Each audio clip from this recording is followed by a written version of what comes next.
Hey there, folks. We're live. I'm at. Someone's checking me out there. I'm at the Hilton in New Orleans, and I'm here for the Future of Publishing Mastermind.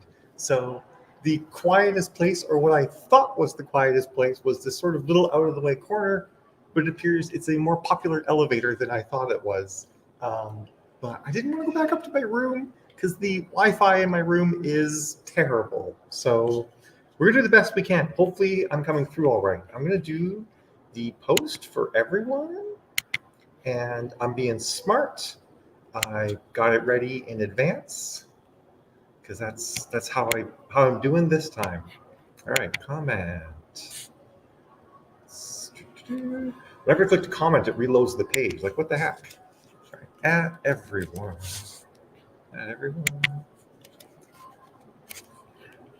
All right, there we go. There's the post. The infamous everyone post. Oh, that's awesome. Yay, you can see and you guys can hear. I love it. Yeah, we're just like on my laptop. I might actually walk around a little bit too. We might do some of that, but for now, I'm just gonna be sitting here in this corner, partially because my laptop was a little bit uncharged, and there's an outlet right here, and there's lighting, and there's like an escalator just like right over there that's really loud too. So it's nice not to have that going on. So anyway, yeah, we this is the conference that Russell Nolte and Monica Leonel put on, and it's pretty small. It's actually kind of nice to be a small conference. I think there's like maybe only 80 people here, and then Tadra and Mel Jolly, who do things for NINC, who do things for a host of other conferences, are kind of the ones like running the actual operations of the conference, and it's been really good. One of the things they've been doing a bunch of that I love is we have a session, and then we'll have roundtables talking about a variety of topics, but of course the session is also a part of it. And we talk about like Russell had this thing like talking about how it's our 6-figure breakthrough moments that we're looking for. And there's actually been some really revolutionary things. Sarah Cannon and I have had like multiple conversations talking about things, because of course she runs a business helping authors with organization and creativity and stuff like that, and as you know, I run a business helping authors with marketing and advertising. And I've been chatting with Elizabeth Ann West and Steph Pajonas, who run Future Fiction Academy, and then also Shell Honecker, who does Indie Author Magazine. And she also has this new thing she's starting called indieauthortraining.com. That's super cool. And she's doing some amazing things with automation that have blown my mind. Stop playing with your hair. You know what? That's great, Dennis. You can tell me that all you want. It's still gonna happen. So yeah, it's the like I've been using Zapier and things like If This Then That for 15 years, and what Shell showed this morning like blew my mind as far as kinds of things I could do. Like I realized I can actually make a spreadsheet that is a list of all of the Writing Wise clients, and then have Zapier access that spreadsheet, have Zapier access my email, have ChatGPT look at my email and look for emails from people who are on our current client list, and highlight those emails and maybe even flag them and put them in a to-do list or something like that for me. Just like all sorts of cool things. Hey, Pip Jeffcock. Okay, so you found me in both places. Hey. So yeah, it's pretty cool what they have going on. So I'm going to chat a little bit about that and some other things we have going on. And I might move, because I swear I sat down here for like 15 minutes before I started doing this, and no one was coming out of this elevator, and now everyone's coming out of this elevator. But hey, c'est la vie. It is what it is. So, but also, how's everyone doing? How are you guys back in the regular places in the world? It's kind of funny because like this is actually a regular place in the world, but whenever you're at a conference at a hotel, you just sort of feel like you're existing in like some sort of like pocket dimension outside of time, right? And you always think like, I'm going to get all this stuff done while I'm there. It's like, no, you're not. no, you're not going to get anything done while you're there, but you are going to have really good conversations, and that's exactly what it's here for. Also, this hotel, it satisfies my requirement for a great conference hotel because it has 2 centrally located bars and a centrally located coffee shop, which is also super cool too. Good morning, Kate. How you doing? Oh, I missed Chad. Hi, Chad. Who else did I miss? Anyone else? I think I said hi, Jill. I'm sorry if I didn't say hi, Jill. She's like the most important person to say hi to. But yeah, the conference is, like I said, it's neat because it's a really small one, which means you actually get time to talk to everyone and to plan and to strategize and to do things. And there's a lot of authors here who both still write and also do things helping other authors or running different types of businesses. You know, like Sarah Cannon, for example, who writes and runs her business. And of course, there's myself, and there's people I've never even met or heard of before who also do these things too. So it's super cool. One of the things that's of course been a big topic this year is AI, and there's been some panels on ethical use of AI and how you can use AI on your own works to enhance what you're doing. And in many of these sort of scenarios, it has nothing to do with actually writing your book. It's more like helping you to create a series Bible by just like feeding your book into an AI and saying like, hey, what color was a character XYZ's hair, 3 books ago or something like that. Or stuff like I talked about, like checking your email and flagging important emails that you need to deal with. So a lot of really cool things have been coming out of it there.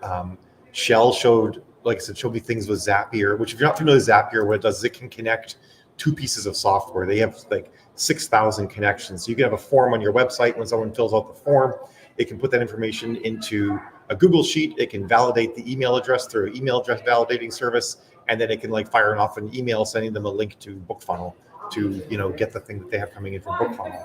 So it can do a lot of really cool things. And she showed stuff like where she's basically having Zapier, come up. Zapier is connected to a bunch of things they're doing, and it might be like also taking information, feeding it to ChatGPT, and saying for hey, for this blog post that we just did, come up with 10 SEO keywords for this blog post and put them into a document, and then also generate an image with Midjourney to use with the blog post, and then put into this document as well for us to review. So super cool stuff. Hey, Cithros, I mean, I'm in a hotel, so it's pretty easy. Actually, I should say the hotel is not super warm. So some folks, by the way, are on YouTube. So if I respond to somebody that you didn't see make a comment, that's why they're showing up on YouTube or something like that. So I really feel like if you really want to understand how to use things like ChatGPT and AI for things beyond writing and ways to automate your business and give you more time to write, then you really want to actually check out Shell's, what's it called here now? indieauthortraining.com. She's building a thing there that's really all about empowering authors to be more efficient and to have more time to write. Because I feel like writing is the one part of your business that only you can do. And generally speaking, every other part of your business is something that you can get help with in some way. And I actually had a really good conversation with Samantha, who runs not Novel Publicity. She runs Aurora Publicity. Novel Publicity is Melissa Storm, who's also here. But she was talking about how one of the things she always has to, she doesn't always have to do, but one of the things she make sure people understand is that when you use a service to help you get something better done, to automate, whether it's a service of humans or it's software, what you're not necessarily paying for something where you expect to get that money back. Like if you were to hire me to run your ads, you might find that my fee chews up a lot of your profit. It doesn't chew up all your profit, but let's just say my fee to run your ads chews up 50% of your profit that you would have been making, had you been running the ads yourself. However, because I'm running your ads, now you can write the book in that time. And if you can put out an additional 1 or 2 books a year because you're using me to run your ads and you're using some other service to help you with newsletters, to help you with formatting, all those different things, if you can write 1, 2, 3 more books a year, well, that's something that you would not really get any other way. There's only a finite amount of time that we have in our lives to do things. And if you try to do everything yourself, you cut into that time, and the biggest reduction you're going to have as an author is going to reduce the time you have to write books. So I feel like that was a really actually important thing for even me to put together, because even I hadn't really thought of that when I think about hiring people and using services. I'm always like cost analysis, like can I do it myself for less, all sorts of things like that. But I never stop and think about how it frees up time, and I can use that time to do the one thing that no one else can do. So I'm super stoked about that. Someone said, "Yay, good presentation." I'm not sure who said that, but ooh. It's Monica that said that. Hey, Monica. Well, Monica, you're watching. She's probably like just over that way somewhere. But yeah, so there's a lot of great stuff here. So this is an invite only conference though. So for when it happens next year, you just saw Monica comment in chat. She's the one you got to reach out to, her or Russell Nolte, and say like, can I go to like the super cool future publishing mastermind in New Orleans in 2025? And I think it's worth it. I think that the people that come to this conference are top notch, and there's really good information. And if you like, cool food and old timey town and stuff like that, then New Orleans is also great. And the hotel's like right on the river. So when we're like eating breakfast and lunch and stuff like that, we're like looking out over the Mississippi River, which is pretty cool. It's a pretty cool setting, and they catered the food. And I am a big believer in conferences that have good catered food. Like that's like a level up for me. And the funny thing is, you might say like, now there's like restaurants everywhere. It's like, no, I'm here to network. And I want to network with the largest group of people that I can possibly network with. And if it's always like lunch on your own, you oftentimes end up just sort of siloing in with like a group of people that and going for lunch with them. But if it's like if some of the meals are catered, you just plunk down at a table full of authors and start talking about stuff. And that's to me, that's a huge value add. So I've been talking recently about like things to look for conferences you go to, and catered meals are a big thing. And not just because of the cost, because you're paying for it. It's in the cost of the conference, right? But it's the networking that you get. It's the ability to sit down with different authors at any point and just start chatting with them about their business, about what they have going on, about having like these breakthrough moments with different people. It's really cool. And the other thing that they did that I really liked at this conference is there was two times on the first 2 days. There isn't one today, I don't think, where we also there's roundtables, and there's a facilitator, and there's like I think there's like 15 of them going on at once. Maybe it's only 10. There's a lot, and you get to go to 2 of them each time. So throughout the week, you get to go to 4 of these roundtables, and you actually have like these really great breakthrough moments with other authors. I was at Sarah Cannon's yesterday, and it was rediscovering the joy in publishing, and it was actually kind of like a therapy session for everybody that was there, as we were all kind of talking about like the different blocks that we have and what's going on in our lives, because of course the people that came to that table were all people that really were actively working on rediscovering the joy in publishing and stuff. So it was really cool. All right. I'm looking at conferences. From what you know of them, do you think they'd let me give an accounting or taxes talk for author talk in the future? That was Ashley Lefray that said that. I don't know how to pronounce your last name, Ashley. But I mean, a lot of them do. I know like 20 Books has done it a couple of times. I'm not sure if this, like, one of the things about this conference is all about like, what are you going to do to up level your publishing business? And I can see definitely how like accounting can play into that. I think if it's like a really dry talk about like do's and don'ts of accounting, that might not be a huge appeal. But if perhaps it's something along the lines of like, here's how you can like improve your accounting to streamline your business using these tools and these advanced tactics and these strategies, I think that could actually possibly be a pretty interesting thing. So that's definitely worth considering. Yeah, Sarah Cannon is so real. I've actually had like multiple really good chats with her every single day. And it's actually the first time that she and I have gotten to actually sit and have a talk. And she's we just like connected just like that.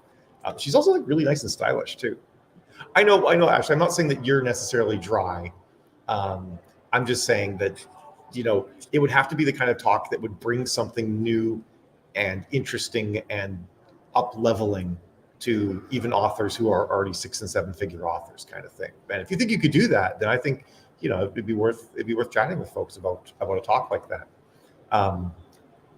But yeah, catered meals are a networking secret weapon. Absolutely. If you're running a conference or you're going to conferences, ones that have catered meals are clutch. Another conference that has great catered meals, does the same thing, is Alessandra Torres InkersCon that she runs in Dallas each late May, early June is usually when it happens. I forget when this one is. She does have the online one, but there's the in-person one is pretty powerful too. So if you're looking for another conference to go to, that's a great one to hit up. And also, if you want to speak at conferences, you oftentimes do need to reach out to them a year in advance, because a lot of these conferences book up. I know Alessandra, she had her speakers for this June lined up last November or something like that. So it does take a bit of time to get on people's radars. And there's conferences I'm booked for in 2025 now already. They've already reached out to me. So it's definitely worth it to try and get ahead on people. And so the other people that I really had a great conversation with, multiple ones, was Elizabeth Ann West and Steph Pajonas, who run Future Fiction. Let me look it up because I want to get the name right. Future Fiction Academy. And the stuff they're doing with AI is super cool. And they recognize that everybody wants to use AI differently. So they even have classifications of people. They have what they call gardeners and weavers and architects and bakers, I think are their 4 types. And they kind of talk about how hey, here's an archetype that may fit you, and maybe not one fits you, maybe you pick and choose a bit, but they're you don't have to do all the things. You can be hey, this is what's comfortable for me. A baker, makes a lot of different things with AI, and then they kind of pick and choose what they want. A gardener sort of just uses AI for certain things. You just use it for marketing automation. You just use it for image generation. You just use it for ad copy. You would never use it for writing because that's your favorite part, for example. So they have a really cool thing too, and they do some wild stuff. And the thing that I really love about them is Elizabeth Ann West really understands what's actually happening behind the scenes with AI. She understands that it's actually a vector search that AI is doing. Because all it's doing when AI works is it's just sort of learning how we put words together. And she has these really good examples of the word don't or down, right? The word down. Because we use the word down in all sorts of different contexts. And sometimes the word even has the same difference, but in context, it means entirely different things. So when AIs are reading works and stuff like that, one of the things they're doing is they're saying hey, whenever you see the word down combined with the word elevator, it means something. But if I say, are you down to go dancing tonight? It doesn't think we're dancing in the basement because it knows that means are you game? Are you interested? Do you want to? And that's the kind of things it's doing. It has to make a separate reference for each version of the word down, and then has a giant map of all the other words that links to. That's how AIs are doing things with words. And then every time you tell AI to write something, it starts with a single word, and then it does a calculation to see what's the next most likely word to occur following that word, and then the next most likely word to occur following those 2 words. And it actually becomes exponentially more complex as it goes on, trying to figure out okay, I've written 99 words. What's the 100th word now? What's the most likely 100th word to come? And she explains all that in really clear ways. It's really interesting to learn. So if you're interested in learning about AI prompting and how to get AI to do shiny things for you, then it could be, definitely worth it. Some of the stuff that Shell was showing in her talk today would be she would actually say to AI, come up with 10 titles for blog posts. Because she actually, I guess Shell still does writing for all sorts of different places. She's for these, automotive, luxury automotive brand, and it will come up with a bunch of titles, and then she'll be okay, now write 3 paragraphs from connecting each one of these titles, generate an image, and she can do all of that with AI, and then put it in a Word doc, then make it a thing in Trello and assign it to the editor to look it over and stuff like that. So it's pretty neat what you can do, and how you can automate. And I think that the time has definitely come where AI has gone from being sort of a cool toy that can do some neat things, to a really amazing tool that you can use to actually accelerate your business and get you that one thing that is in finite supply, and it you can't get more of it once it's gone, kind of thing. Let's see. So Ashley says, County's not for everyone. Yeah, Cambridge Con and I just coordinated a day, and they sent me the submission form for next year. That's awesome. Yes, definitely. I'm going to put this on screen. It's going to cover up the entire screen, though, I think. Yeah, there you go. It's just like, Where's Waldo now? Or no, Kilroy. That's what it is, Kilroy. My nose is almost big enough to do that, too. Let's see. Yeah, Joanna, too. I've actually only met Joanna briefly. They are falling on the metaphorical sword for the AI community. You're right. And one of the things that a lot of us have been talking about at this conference is how the anti-AI crowd is actually a pretty small, though vocal minority. And that people have done a lot of polls with readers across a lot of different authors that are here, and they found that like sometimes only like one or two readers, and sometimes zero readers have actually said like, no, I won't consume anything that has AI in it.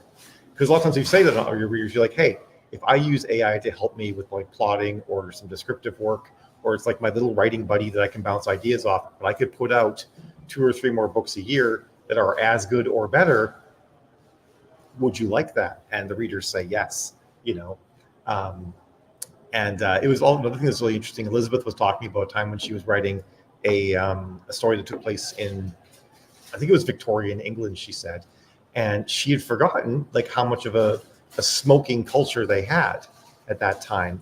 And the AI actually prompted her and said that the ballroom would be full of smoke because everybody would be smoking, and she'd forgotten that. And the AI had this description of what it would be like to be in this ballroom with the smoke and breathing it in and whatnot. And she'd totally forgotten, but the AI remembered that this was a thing. And she was able to put it in her book, and she actually got people saying that the description was so good and so real that people could actually feel like they could taste the smoke in the back of their throat. So, you know, and then she made her product better by doing that. So totally worth it, I think, to have that in play. So I am going to, I don't know, do I want to walk around the conference? I feel like it might be too loud for you guys to hear it if I go out into the main area. So, because right by where there's like a fountain, which of course is loud, and there's these escalators that go down to where some outlet malls are, you know, and stuff like that. So I don't think I will, but it's a pretty cool place, and it's a really good group of people that we have here. The other thing that I wanted to talk about is we're doing 2 more classes.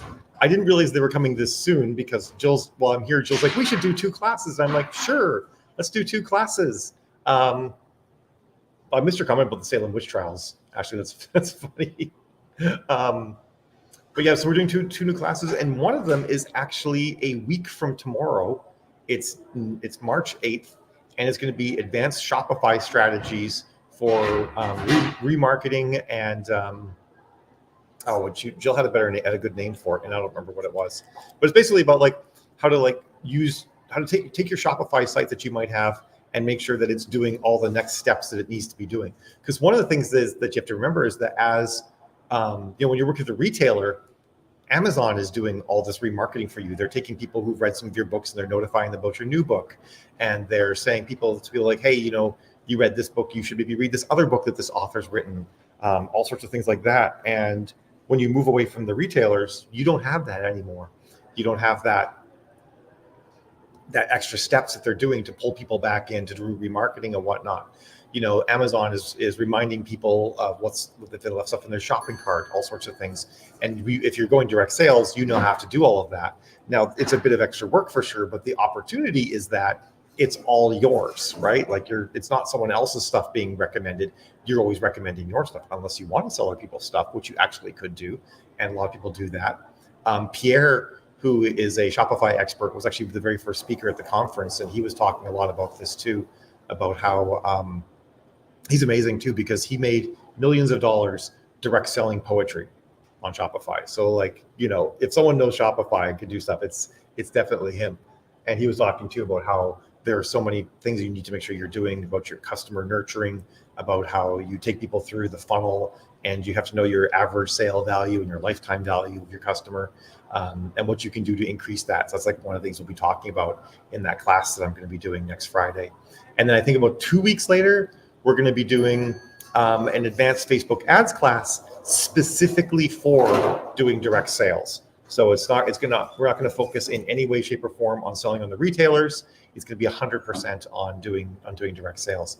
So some fun stuff coming there too. So you can always hit myself up. You can hit Jill up for tickets to these things. There'll be live webinars with Q&A and all that. I'm gonna do my best to keep these ones only 2 hours long, because a lot of times I go 3 and I know people's brains melt. And there's no point in the final hour kind of thing. So I'm gonna be focused and on point and keeping things rocking. So it's gonna be a lot of fun, and it's great too, because I'm gonna be jazzed, coming off this conference with everything I've learned and all the new and exciting things that I've gotten to sort of like validate with other people, who are doing a lot of this sort of marketing at scale as well, to be like, hey, I've done I've done a good number of these things a fair bit, like some of them, dozens of times. Dozens of times I've run certain types of marketing campaigns, even on like esoteric genres and on things like Shopify or Square and stuff like that. So I feel like I have a very good understanding, but then also it's like being able to combine that with the knowledge of like 4 or 5 other people who have done things at that scale is also really awesome as well. So I'm very excited about that. Monique says, I'm in the middle of creating a product descriptions for my signed paperbacks and hardbacks to sell when I get back to the US. That's awesome. Yes. And that's, if I remember correctly, you're doing it so that you're going to offer them when you're in the US and get them all shipped out, and then they'll kind of go away again. So it's like the old Disney vault, right? So I think it's gonna be really cool, Monique. I think I said Monica. I'm sorry, Monique. I think it's great, and that's the sort of thing too that like you can also use ChatGPT for, or another kind of thing like that. Just say like, hey, do I have any grammatical errors in here? Can you think of a way I could punch up this description? Do I have a solid call to action, stuff like that? So. There's some definitely some cool stuff. I'm a big believer in when it comes to like writing a blurb and stuff like that for a book. I think a human still really needs to be involved, because we understand tropes and emotion better. But I also still think that even if you could do it all yourself, AI can still make like a great writing buddy. That's how Kevin McLaughlin referred to it all the time. He's like, it's my little writing buddy that I can bounce ideas off and ask it if I've missed anything. He's like, if I could afford to have an assistant sitting next to me to do that all the time, I totally would. And Elizabeth said, like, yeah, the other great thing too is that this little writing buddy, if you wake it up at 3 a.m. to ask it to help because you have an idea, it's going to be cool with that. So, I think it's a really neat angle to think about as well. But all right, I am going to jet though, because it's almost time where we're all heading off to dinner. This is the one day where we're all doing dinners outside of the conference, so or lunch, I should say, for those of you who think of dinner as the evening meal. So I'm going to jet, but it was super awesome being here. Hopefully being in this elevator lobby wasn't too loud, and I'll see you all next week. Have a fabulous weekend. Bye-bye.